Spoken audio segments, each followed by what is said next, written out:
Hər kəs salamlayıram dostlar. Bu videoda sizə akordlar barədə məlumat verəcəm. Major və minor akordların təməl bilgilərini verəcəm. Məsələn, do major, do, mi, sol. Do minor, do, mi bemol, sol. Və biz major və minoru nə cür ayırt etməliyik? Aradakı məsafəyə görə. Biz bilirik ki, notlar yarım tonlardan ibarətdir sıralama. Əgər məsələn do notundan 2 ton məsafə olarsa, yəni yarım, yarım, yarım, yarım. Bu olur major. Sonraki notda ton yarım. Əgər do'dan ton yarım hesablayarsam, yəni 3 dənə yarım ton, 1, 2, 3. Bu olur minor. Əsas not bu ikinci notdur, major minora ayıran. Bu major, bu minor.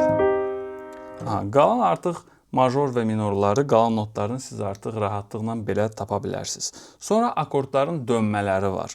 Yəni öz notların yerinin dəyişməsi. Do, mi, sol, mi, sol, do, mi.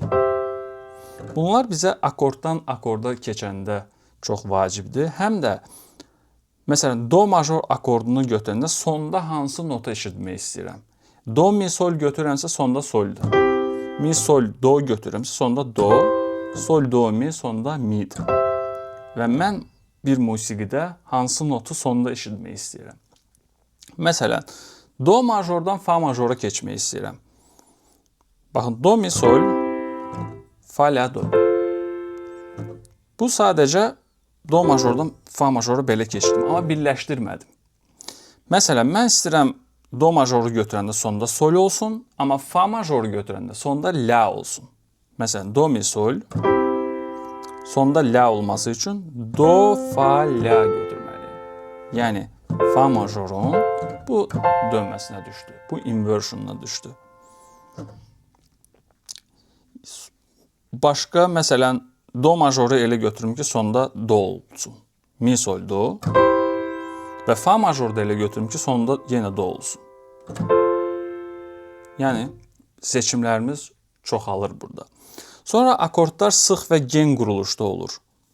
Bu nə deməkdir? Məsələn, do, sol, do, mi.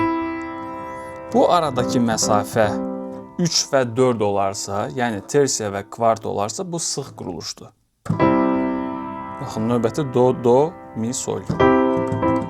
Burada tersiyadır. Do, mi, sol, do. Burada da tersiyadır. Yox, əgər aradakı məsafə 5 və 6, yəni kvinta və seksta olarsa, bu gen quruluş sayılır. Və məsələn, do, sol, mi, do. Məsafə 6 notdur.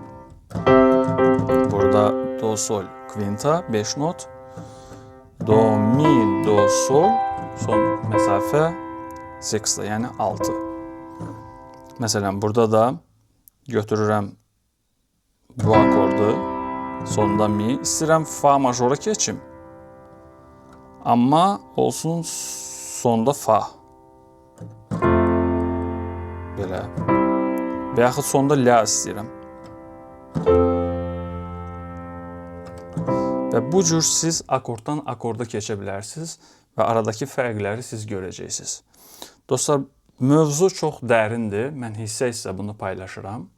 Gələcək dərslərdə daha dərin mövzulara girəcəyik. Çoxlu praktika eləyin, əsas praktikadır. Və nəticəsini görəcəksiniz. Hər kəsə uğurlar arzulayıram. İzləmədə olun, paylaşın, mütləq paylaşın və rəylərinizi bildirin. Uğurlar.